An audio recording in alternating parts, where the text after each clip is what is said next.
Sie hören Sport und Musik.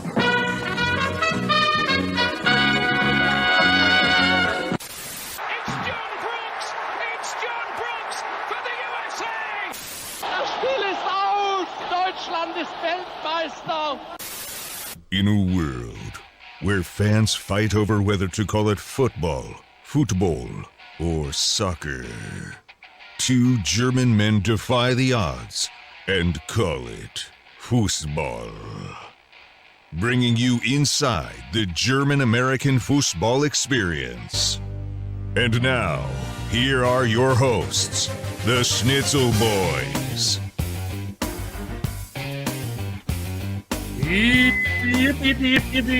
Happy Halloween! Ja!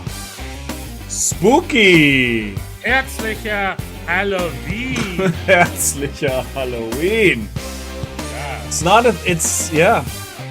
Halloween is now a thing in Germany. It's weird. Did they do trick-or-treating? I think they do now. Yeah, this wasn't when I was a kid, but now it's a thing. Right. But I don't know. Herzliches, I don't know what they say. I think Herzliches they just Halloween. say Happy Halloween. They just have no problem taking American Just taking things. the American thing. Yeah. Well, Happy Halloween to you, Stefan. How are you? Happy Halloween to you, Bjorn. I'm okay. I'm doing okay. How are you, man? Well, I'm, we'll talk in the second hour about how I am. But Once again, we're the new I'm Schnitzel good. Boys I'm format. good. Other than Fußball wise, I'm good. Yeah, talk to me about your Halloween play. Your kids are too old for Halloween now? or what? No, they are very much into it, but they certainly no longer require or even welcome my participation. So, so while I used to shepherd them around with the many other dads in Carroll Gardens who would like put just put like some kind of weird hat on or whatever. They're like I'm just here so I don't get fined kind of Halloween costume. like I have to take my kids, but that's that I no longer do. They go out on their own, and I get to do a podcast about soccer. Nice. Fußball. So, Fußball. So they're at a Halloween party right now? I think my daughter just returned home. She was out and about trick-or-treating with her friends. My son is still out. I don't know where he is. He's roaming the streets. I'm not sure. It's 10 o'clock. Do you know where your kids are? Well, it's 9 o'clock. 9 o'clock Eastern. Yeah. So Do they're you remember still those old within. ads? Yeah. It's 10 o'clock. Do you know where your children Your are? kids Yeah. are? There's this great Simpsons moment where he's like, just like I told you the last 3 times. No. That's the episode when Bart worked at that burlesque house. For the Simpsons heads out there. But today is a very, very special Halloween for me. You know what's funny? Now that we've done this new format, or we split Germany and America talk and do separate podcasts, I don't know where I'm supposed to put in my funny random banter. I mean, I guess Everywhere. it's What do you now. mean? What do you like? That goes all over the place. Well, okay, fine. Then I'll share. I got big news. I got big news for you and our listening audience and our viewers at home. I've got really big plans for tonight, Bjorn. You know what I have planned for tonight? What are you doing?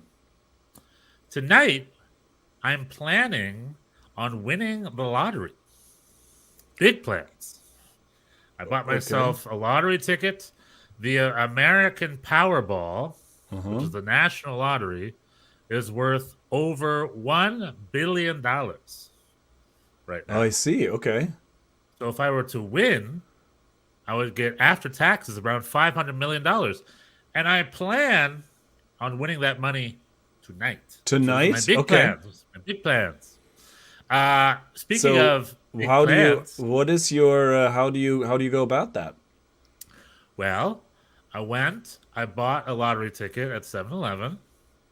I actually bought 10 lottery tickets at 7-Eleven because the more the merrier. And I willed it. I talked to the higher powers that be. I told them that I deserve this. Mm-hmm.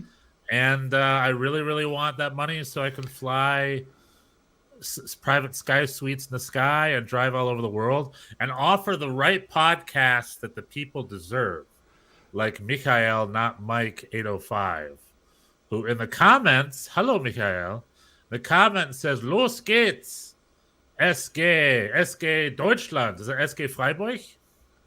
What is SG? SG is Freiburg, right? Kleeblatt? Yeah, probably. No. We'll SG find out. Good. Sportclub. I used to go to college in Bochum, so when I hear SG, I think SG Wattenscheid 09. Oh, maybe that's what that is. FYI, I am the guy. He who waves is the German guy flag. who waves the German flag. I was just wondering about that again. Elliot, I asked, I messaged you, and you showed up. Thank you so much. I saw you. You were right. You were on Welcome. the highlight. Welcome, Michael. Please. That- We wanted you on the podcast. We'll try to get you because I want to hear your story. SG Supporter Group Luckies. Got it. Got it. Excellent. Do you go by Michael or Michael? How German are you? Are you off the boat, or are you like me? Are you Bjorn? Are you off the boat like Bjorn, or are you descendant like Stefan? We're both. So, Michael, thanks for joining us on the pod. And we're going to talk Germany in this first hour. Then we're going to talk LAFC in hour 2. I actually was going to save those announcements for later, but just this morning I secured my ticket for the MLS Oh, very Cup good, very final. good. So I will be there in person, Michael, and I'll see you there. We should meet up beforehand or afterwards. Excellent. I will not. I won't be coming. But yeah, that's for later. That's for later. Later. We do a little Germany hour. Then we do an American hour. You were born in Germany, left when you were 4. Where in Germany were you born? So Michael. Yeah, but I don't know, Michael. But Oder I don't know. Mischa. Mischa? In my im Ruhrgebiet, my area, if somebody's named Michael, we call him Mischa, not Mike. We don't call people Mike. We call him Mischa. Yeah, when you go to America, you become Mike. Right. My And name not everybody. I mean, in America, everybody just, like I have a friend whose name is David Wilson, and people call him Dave. He does not like that. Right. It's like, There's my people. name is, but it's unavoidable. People just call him Dave. Yeah, there was a guy I knew in college. He had a name, kind of a longer name. I want to say it was Stewart, or longer than Stewart. Not Nedinsky, but like some really annoying long name. Let's pretend it was Stewart, but something longer than that. And I said, "Hi, Stu," and he goes, "It's Stewart. You want to be called Stewart?" It's like Stu's a cooler name. I don't know why you want to be called Stewart, but it's more not power for you, to you, man. But it's not for you to decide what the cooler name is. Some people call me Steffi a lot. Steffi! I'm gonna definitely start that now. I should have brought that up. There. Steffi! And then I had a lady where I used to live in upstate New York. Older, I lived underneath her. She was like, "Hey, Stevie." Called me Stevie. Stevie. Stefan was just German for Steve, so she called me Stevie. Mm-hmm. And that's like such a big no-no to me. I hate that name. Steve? No Steve? thanks. Stefan, well, baby. that's a big. Well, also you say Stefan, but in German you would probably emphasize the first syllable. You'd say Stefan. Yeah, Stefan. So how would you? I think if you Americanize it, it's Stefan, right? Because I don't here know. they say Stefan a lot, and to me, Stefan is more reminiscent than Stefan. You know what I mean? Am I wrong to think that? I just always say, "Oh, it's Stefan." That's what I tell people. It's your name. I don't know. Yeah, I mean, Stefan. if I met you in Germany, I would say Stefan. All right, we got Matsch, Rheinland-Pfalz. Mom was born in Altenkirchen in the Westerwald. I think that's not too far from. Oh, du schöner Westerwald. That was like a song they would play at weddings in my childhood. Okay, so in Western Germany here, right near. Okay, I like that area. I was just there in my last, because I was in Bingen in May when I went to Germany last, and that's right in that sort of state, in that area, right on the Rhine. Very cool. Altenkirchen. Altenkirchen's up north here. Like, it's like, what is it, an hour and a half southeast of Cologne? What's the nearer? Altenkirchen. I wonder if that's where my cousin is from, because she lives. Of course. Because Of everyone's course. related to me. Of course, you have a relative in the. Yeah, this is They're if called- you are. They're If you are new, called. if you are new to the podcast, we have this 6 degrees of Stefan Schnitzel. He knows he has relatives in every town in the land. Well, my family from Germany just visited me, and Köln is just what we say, but they're actually from a half an hour outside of Köln. So I wonder if it is in that area. But there's only one way to find out: going there. Anyway, Koblenz is the nearest big city. Koblenz, yeah. I've been to Koblenz. I was in Koblenz in May. I did the tile. What's it called? Teilbahn, the sky train. You go over the Deutsches Ecke, where you have Otto von Bismarck, the German Thomas Jefferson statue there. I was just there in May. It's a lovely, lovely city. It really is river. nice. Yeah, it's true. Yeah, there's a nice river between Mainz and Koblenz. And we don't say that about all German cities. No. I'm a big follower of German in Venice, which is this YouTube channel of this German dude. And he went back to where he's from. I remember I texted you. He's from Krefeld, Ruhrgebiet. Mm-hmm. And then he's like, my city's dying, and it's long dead. It was like a very depressing. Krefeld is not that nice. Not as nice as Koblenz. No, Krefeld not nice. A lot of parts of the Ruhrgebiet have seen better days. I mean, that's just the reality of the Ruhrgebiet. The German Rust Belt. Anywho, Michael, thank you very much. We also have other viewers. Please talk in. I've been a Bayern fan since '72, and my uncle took me to the first game. I'm also a Bayern München fan. I watch Bayern München games at the House of Football sometimes. You ever make your way out there to the House of Football, Michael? Because if you do, we should run into each other. I think Michael and me are becoming best friends here. I don't know, Bjorn. But I think maybe, maybe you're pushing. You just saying that may have not helped that process. I guess. Yeah, you're right. Is what I'm trying to say. I come on too strong. My therapist says I come on too strong sometimes. Hey, you and I are best friends. Do I live at your house now? What about you're gonna leave Chicharito? Chicha. Keep sleeping. He's sleeping. He's resting. He's sleeping. Carlos Vela is getting ready. Michael, you're going to be there on Saturday, right? Probably hauling that flag. Do you have plans? So what is it? So what is it with the flag? And the German flag was missing the last German. week. Yeah. No, it wasn't. It wasn't yesterday. I saw it yesterday. Correct, but it was missing against. Okay. Who they play before Austin? I was missing against the Galaxy, right? Because I was at that game. I went to Old Trafford, and I didn't see a German flag. I was looking for. I look for it every game. Well, not to say you weren't there. Let us know what is the. Yeah, what's the deal? What's the deal? Also, we do need to get you on because there's a bigger story with a guy named Dr. Joe or Dr. Joseph. Yeah, maybe we should save it. Maybe we should save it for a call in. Yeah, maybe that would be nice. If you would, if after being solicited as a new best friend, you're still comfortable coming on the show. They made me fly black for El Tráfico. I see. Okay. Why did they make you do that? Every time, I'm just so curious. So many questions. What's wrong with the German flag? There are a whole bunch of other flags there. Anyway. All right. Well, speaking of Germany, a lot of this is more for our second half, our LAFC, Philly Union. It's and true. Maybe we will. We'll get back. We'll get back to it. Germany, Bundesliga, Bochum back to normal. Right, 4-0 loss to Wolfsburg. Yeah.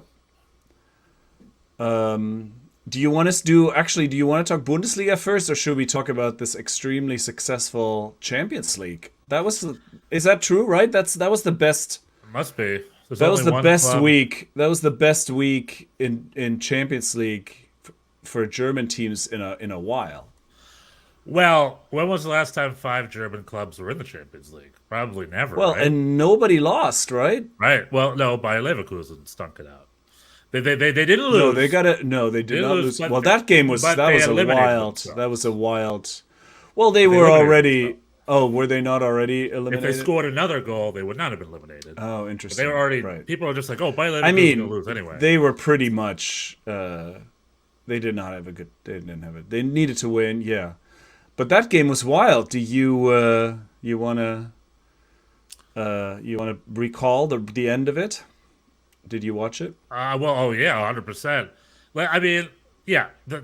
Maybe let's talk Bundesliga for like 5 minutes and then go to Champions League because Okay, there's sounds not good. much time with the Bundesliga. Union Berlin game, amazing. They got a last minute winner, super exciting. Yeah. They kept them on top of the table. Other than that, there's nothing of note that week. Everyone maybe the only other note was Werder Bremen won 1-0. Goal Yeah, scorer. another Nicholas Füllkrug. Füllkrug. Yeah. Nicholas Füllkrug. So his campaign to the national team continues. Although the 55 preliminary roster was submitted, I'm curious if he was even on that roster. Do we have information related to Füllkrug was on the preliminary roster? He was. Yes, he was. Okay, so he was. Yeah. So he's still along with Götze and along with the whole gang, Kotschap and Lucas Nemeka. Yeah, no, I don't think Bela Kotschap was on it, but really? In terms of the number 9s, yeah, everybody, all the contenders were on it. Okay, well, Werder Bremen won their 1-0. Bayern München destroyed Mainz 6-2, was it? I believe. Yeah. But BVB got a win. Were they the one with the last minute winner? Hold on, I need to be more prepared here. Hold on. Let me see. Okay.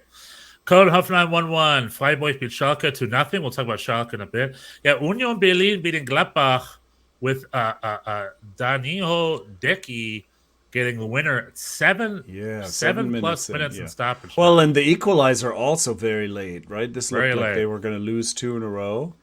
But they didn't. Yeah, big turnaround. Jordan, Pifok, Sibachu, Alexander Arnold, Loftus-Cheek, though, again, scoreless. Right. Scoreless, so that's continuing on. The other big game was Dortmund-Frankfurt. Dortmund's traditional giants, but Frankfurt having a great season and a great couple of seasons.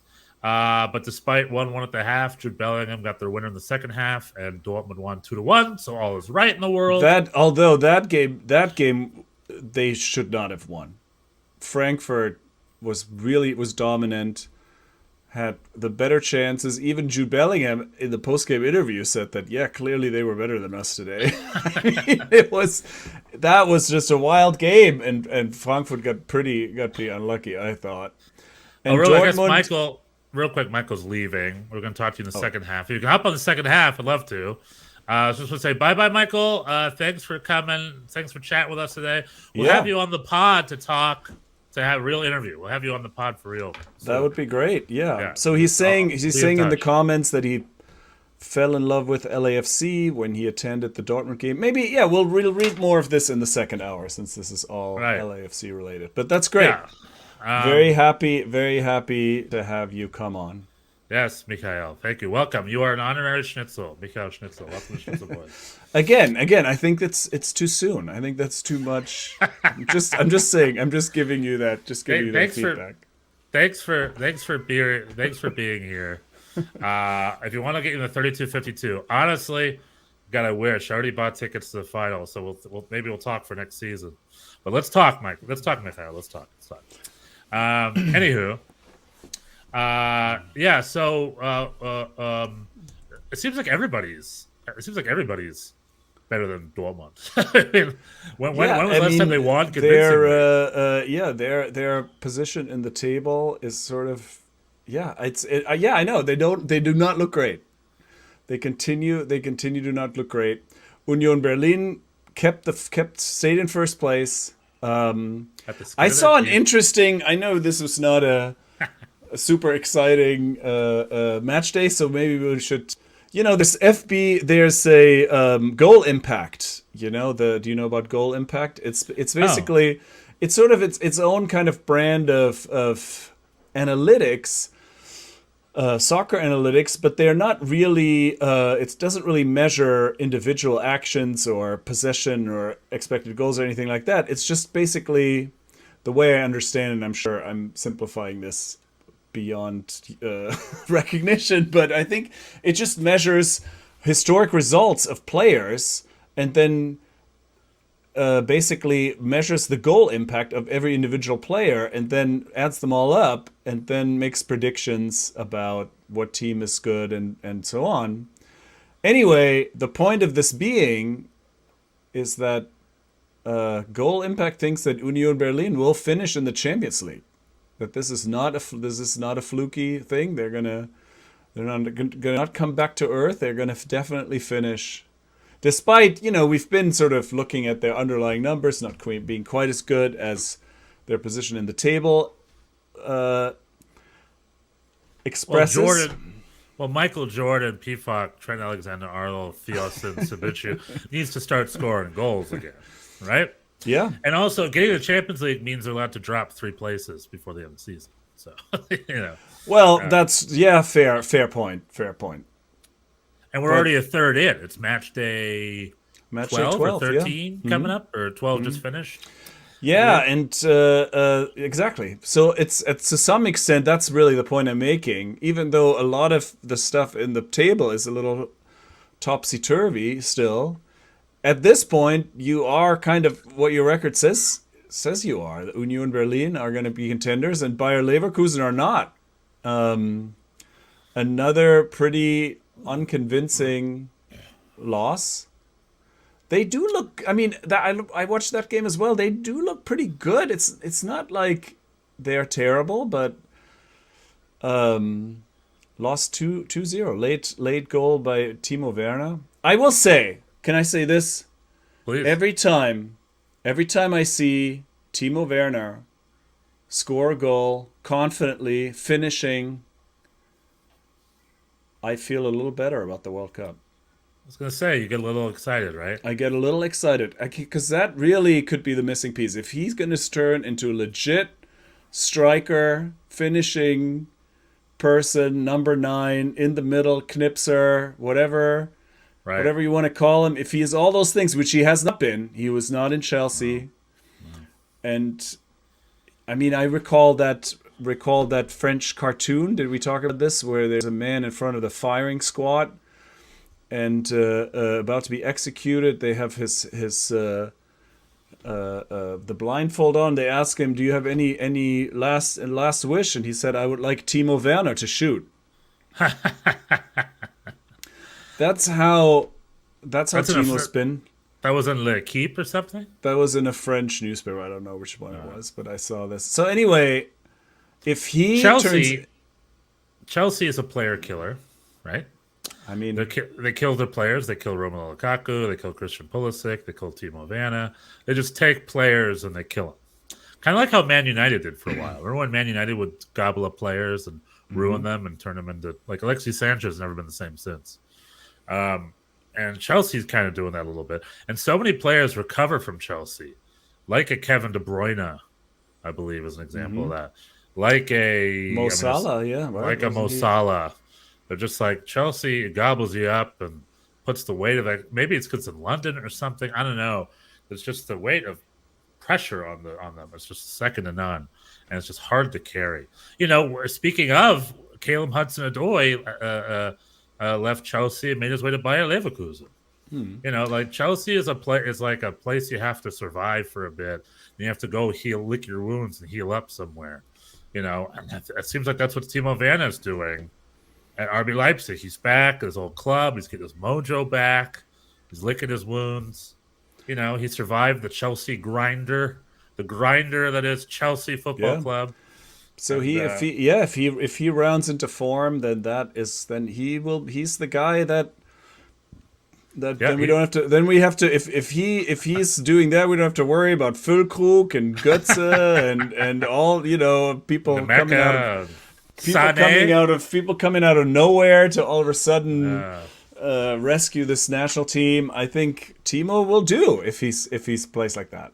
A confident, high-scoring Timo Werner is the missing piece of Germany's World Cup winning puzzle. That is true. We're also at a place in time where it's injury watch time. It's time to keep an eye on the injuries. Oh, for sure. And Manuel Neuer, I think, just got back in the squad, thankfully. And Leroy Sané is, I think, fighting injury right now, if I'm not mistaken, right? Leroy Sané, I think, a very key piece to our attack, and I wish him the best. I don't know what his recovery time is, but hopefully it's sooner rather than later. And the injury watch continues. Yeah, Marco Reus is out, right? That's going to be a huge. I think, is he officially? I don't officially know. out for the World Cup. I just assume. I don't think. Yeah, I mean, you kind of do assume, right? With Marco Neuer, Reus. I'm not as worried about Neuer because I think Ter Stegen would do fine. I think we're pretty deep at goalie. Arguably, last time in 2018, Neuer sort of rushing back from injury was definitely didn't help. I was not a fan of that. I wanted Ter Stegen to get the start. And Lothar Matthäus just wrote in this week's edition of Sportbild that he would like to see Kevin Trapp in goal at the World Cup. Oh, And okay. I'm not Yeah, against another that. good. Yeah. I mean, that's just traditionally really true, right, for the German squads. There's Right. not a problem. Usually pretty deep at goalie, and that's not gonna be a problem. I guess it could be a problem if Neuer again starts while not being fully fit. That would not be good. Yeah, we don't. And also, the other thing about that, maybe we could talk about that for a second. Like, I love Manuel Neuer. The dude's amazing. He is our greatest goalkeeper generation. He's great. But, he won the World Cup. He did that. He's 35. And Germany has these world-class goalkeepers who haven't got their shot, except for someone like Marc-Andre Ter Stegen, who was that goalkeeper when there was a clear shift in Confederations Cup 2017, right? That's when the German national team stopped being dominant. German national team was the best team in the world from 14 to 17, I would say. Tippy top, unquestioned. And in 2017, they sent a B squad, the Confederations Cup, because they were an embarrassment of riches, featuring Marc-Andre Ter Stegen and Julian Draxler, and they destroyed. Yeah, I think they beat Chile 7-1 in the semis. What was it again? They destroyed. 7-1. That was the world. That was Brazil, right? No, but the Confederations Cup, they did it again. They beat someone 7-0 in the semis. I think they beat someone in the final 4-0. They destroyed. Typical German blitzkrieg. Part of the terrible whatever. It was they beat Mexico 4-1. That was their highest win in the semis, and then they beat Chile. They beat Chile in the final 1-0. Lars Stindl goal. Got it. I think Chile then beat Mexico 7-0, right? There was a huge uneven game in that tournament. Didn't Chile destroy Mexico or something? I don't remember. For all our bustling fans, help me out in the comments. But the what I'm saying was they were dominant. They were the Germany we knew. Yeah, and then when that ended, it stopped. Germany had a really rough year after that. And there was a clear schism in the team, right? A clear division between the bling bling boys and the Bayern boys, Essentially, there was a crew of Bayern guys like a Manuel Neuer, like a Thomas Müller, like one or two others. It escapes me at the moment. And then there was a crew of other guys, the Mesut Özils and the Sami Khediras, and they were very divided. The news goes they were very divided over Leroy Sané, who was not a Bayern player but a Man City player at the time. Anyway, it was a whole politics thing. But the reason I bring that up is because Marc-Andre Ter Stegen was great, and he was a goalkeeper, and he was young up and coming. And it's like, Manuel Neuer, you have your World Cup. Go retire. Let Ter Stegen and Kevin Trapp get a shot, But he never wanted to relent. He stayed. He stayed. Got the captain armband. Well, I mean, I don't think I agree with that. I think he can do whatever he wants if he wants to play. But I think the problem in 2018 was he wasn't 100%. He was coming back from injury, and there was some talk, should he start, should he not start? And I think, not that he could be blamed individually for the early exit. That was certainly a collective thing. But I think, people came in a little overconfident after this Confederations Cup. But he's team captain. He was absent the whole time there, and he showed up as team captain, and it was such a fractured dressing room. As team captain, you take some responsibility for that, don't you? I mean, what's the job of the captain other than to unify the team a little bit, right? Isn't it on the team captain? Yeah, I mean, if that's the problem, then for sure, that's his responsibility. But I think he also individually was not as good as he needed to be. No, he did okay, but yeah, it was a little last minute. Not that he was particularly bad, but we had Ter Stegen ready to go. I think Ter Stegen should have played in that World Cup. And I understand, like, it's Mano Neuer's team captain. He's a good team captain. He's back in form again. Good. However, I would be perfectly fine if Kevin Trapp was keeper or Marc-Andre Ter Stegen was keeper. We're pretty deep at keepers. I would say deeper than most. I don't know anyone else as deep as we are when it comes to keepers. Yeah, that's true. But definitely we have weaker areas elsewhere, like Robin Gosens in the left winger. He's in Serie A. He's at Inter Milan, I believe, right? Inter Milan. He was great in the Euros. He was so good. He had a big injury and he's coming back. I don't know. He'll be all right. David Raum is good on left back. I don't know. It's more the right side is I feel like it's less. Oh, gotcha. Is more troubled in my opinion. I think Thilo Kehrer, he's having a bit of a rough time at West Ham. Right. We'll see what the other options are there. You want to say something about Schalke?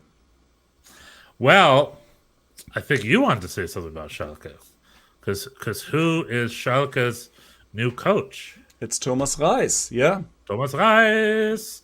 I knew he was. He's still not going to be. Schalke is probably the next nearest club to Bochum, right? Compared to Dortmund, they're like half an hour away from each other. Well, they're less, like 15 minutes. Yeah, no, Schalke is true. Schalke is a little closer than Dortmund. Dortmund's like 20 minutes. Schalke like 15. Yeah, very close together. Depending what side of the neighborhood you live in. Pretty much true. Yeah, you could be. I mean, maybe Dortmund is 25. Anyway, it doesn't matter. They're both very close, which is why Bochum will always be squeezed in, always be a small market team. But now Thomas Reis, he had an offer to come to Schalke this summer. The club said no, and now he's getting it. He found the only team in the Bundesliga with a weaker squad than Bochum this is going to be quite the task for him. He went from 17th to 18th after one job interview.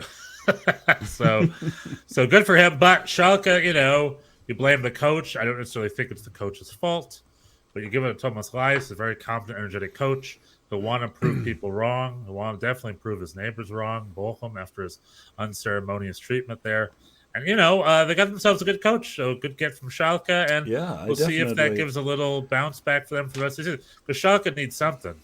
They definitely need something. I believe in Thomas Reis. I don't have much faith in that, in the squad. I think Bochum and Schalke, if you just look at their rosters, I think they're the obvious two candidates for relegation. I mean, and I hate to say that as a Bochum fan, but just realistically, I mean, they're behind in points. The goal differential tells an even more kind of even clearer story. Bochum minus 21, Schalke minus 17. There's just a big gap. I mean, the next team ahead of them is Bayer Leverkusen. Do we honestly believe that Bochum or Schalke will catch Bayer Leverkusen by the end of the season? I don't. It's a good question. Like I said, Bayer Leverkusen, terrible results. I imagine they're in a little bit of a transitionary period right now where they're trying to learn. Xabi Alonso wants them to play, I imagine. Yeah. And Bayer Leverkusen has a good squad. Hudson Odoi, Abu Diaby.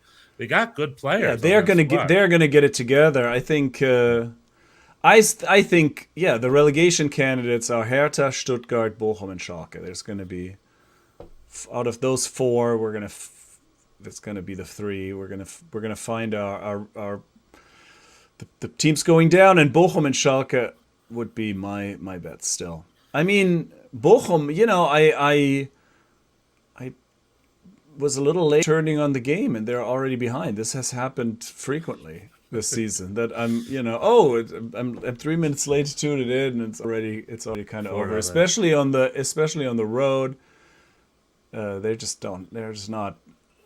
have that much to offer. But Schalke is in a similar spot. But yeah, good luck to Thomas Reis. He's great. I think I thought, at some point last year, I thought he should Man United should consider him. So now he's at Schalke, another big club, and if he can turn this one around, then he deserves everything. Manchester United is next. Then Manchester United is next after Ten Hag gets fired or whatever. Yeah, good on him. Like I said, Bochum, the minute they have talent that leaves on a free, it's up for Dortmund and Schalke to gobble that up. They'll be like, all right, we'll give you a contract. Don't worry about it. Might as well grab the talent you can. Well, and the opportunity you can. Schalke didn't have to pay for relocation fee. They saved themselves some money. It was a good budget. It was a good budget hire for that. Got to keep the budgetary. Bottom line is key. Hire. Come on. Remember, bottom line is key. Remember. Cool, very cool. Well, Stuttgart did beat Augsburg on the weekend. That's, I guess, the only sort of surprising title because Augsburg's been really good over the last few weeks. But Stuttgart got their 3 points. Okay, but I think the main topic is Germans in the Champions League, in the Königsklasse. We're doing pretty well. Well, except for one club. I mean, last week, I would have to. I meant to look this up. I didn't. But I don't remember the last time that there was that not one German team lost. That's right. In a match day, there's five games and nobody lost. I don't think. I mean, certainly that has not happened this season, and it probably hasn't happened in a while. And so even though Bayer Leverkusen is eliminated and Leipzig. That felt like a loss. That was a draw that felt like a loss. Atletico really needed to win. And I'll tell you, I watched most of that game. I think I watched the second half because I hopped around a bit. And Atletico just had the ball, and Bayer Leverkusen were just sitting there taking it. It was just all Atletico. But Bayer Leverkusen snapped him on the corner more than once and pulled in tight. And then Bayer Leverkusen Atletico, which was a fun game, they had that crazy post finish. Whistle penalty kick, and this is one of 2 or 3 pretty specific calls that they needed Christina Unkel to analyze and explain in the post game. Right. There was some crazy specific calls because we have that Harry Kane call that Conte went off on. Mm-hmm. And then, right, that was the Champions League, if I'm not mistaken, right? Harry Kane's goal was disallowed. Mm-hmm. And then we had that post-game penalty kick. And I think there was something else, too, wasn't there? Was there another last-minute penalty kick somewhere else? I remember those two. Maybe I mixed up those two. But after the final whistle, Atletico Madrid got a penalty kick. On a pretty dubious, I thought, right, VAR handball call. Right. But they needed a goal. They needed a goal to not be eliminated. It was 2-2 at this point. The game was done. Mm-hmm. They had to unwhistle. They had to revive the game again to get this penalty kick in because the whistle was whistled, and he steps up and misses the penalty. Well, Hideki is the goalie. Carrasco takes the penalty. The penalty is saved. Hideki saves it. It falls to, who was it? Another Atletico player heads it against the crossbar. Right. It bounces back yet again. Somebody else takes a shot, and it bounces off of Carrasco, who stands on the goal line. And it bounces off him and goes out, and that's the end of the game. And I know, amazing. I mean, which also need an explanation. Wild. Clarified by Christina Unkel after the game. Yeah. They said how much, so it's after the whistle, how much more can they play? Because it's 2 rebounds. And pretty much she said it's a phase of play.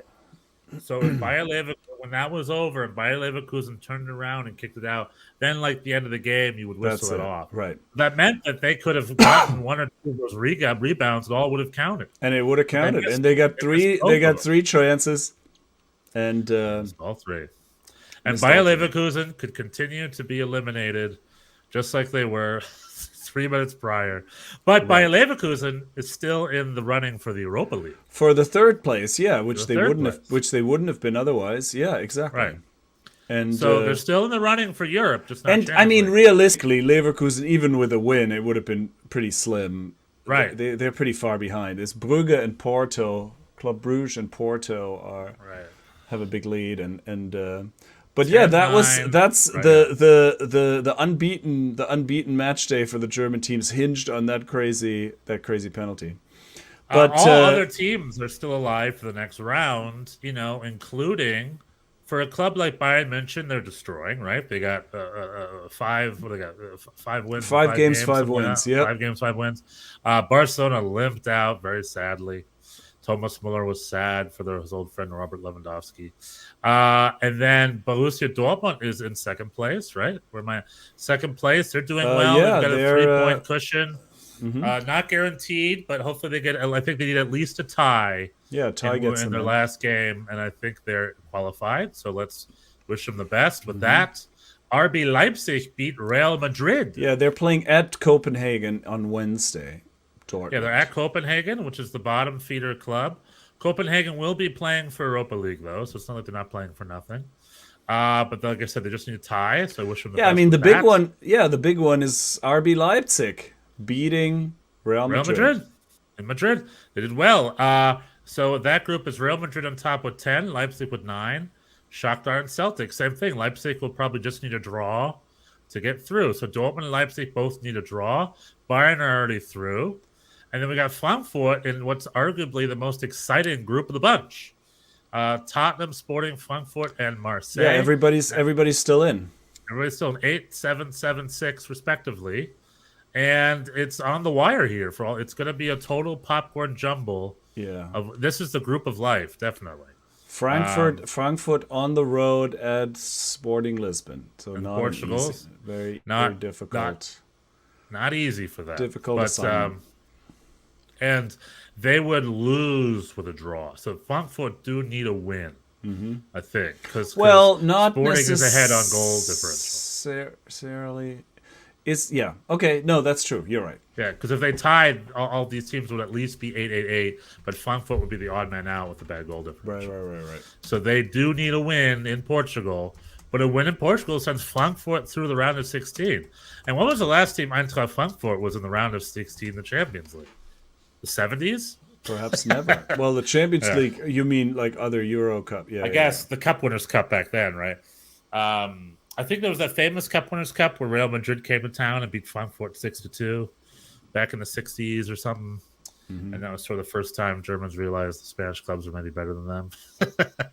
But in the modern era, I can't think of the last time Frankfurt were in the Champions League round of 16. So good on them. We could have 4 German teams in the round of 16. Yeah, that's true. By the way, just to clarify, the goal differential that is the tiebreaker is only the goal differential between teams that are tied in points. So a head-to-head.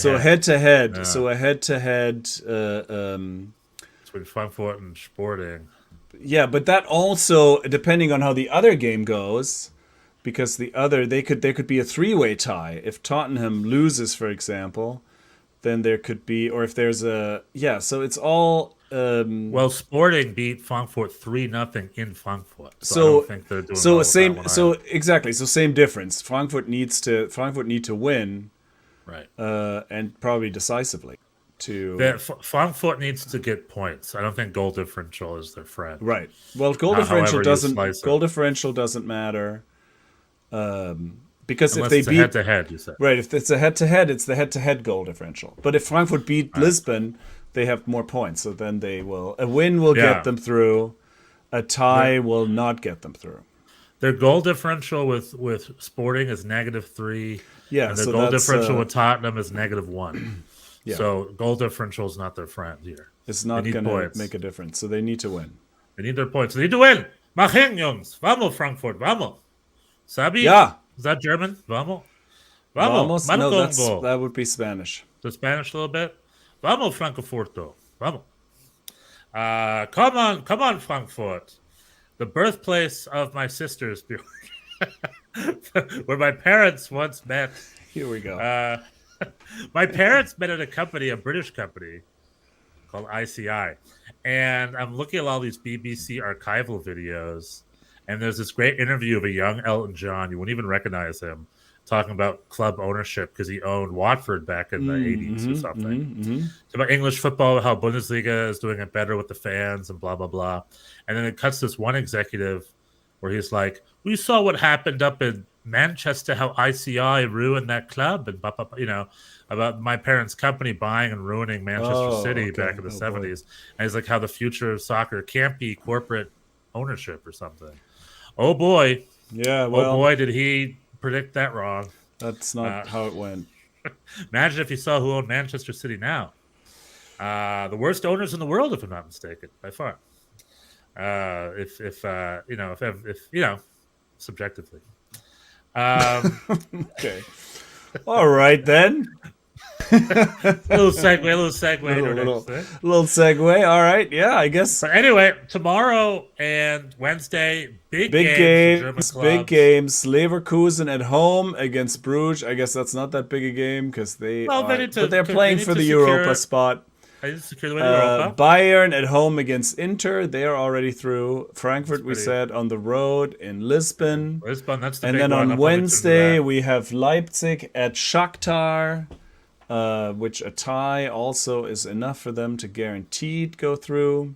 And Shakhtar has been playing. Shakhtar, the Ukrainian club, has been playing, with a country on their backs this season. They're no pushovers. I think they beat Real Madrid right in that first round, and Shakhtar Donetsk, no pushovers. So it's also going to be a pretty big game. And then Dortmund at Copenhagen. So we wish you all the best, Jungs. Mahin. Yep. We're excited. On to the next round. And then that's it for Champions League this year.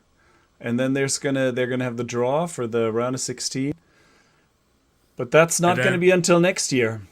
And then next week, there's going to be a Bundesliga round in the middle of the week. It's going to be Englische Woche next week. There's so much football.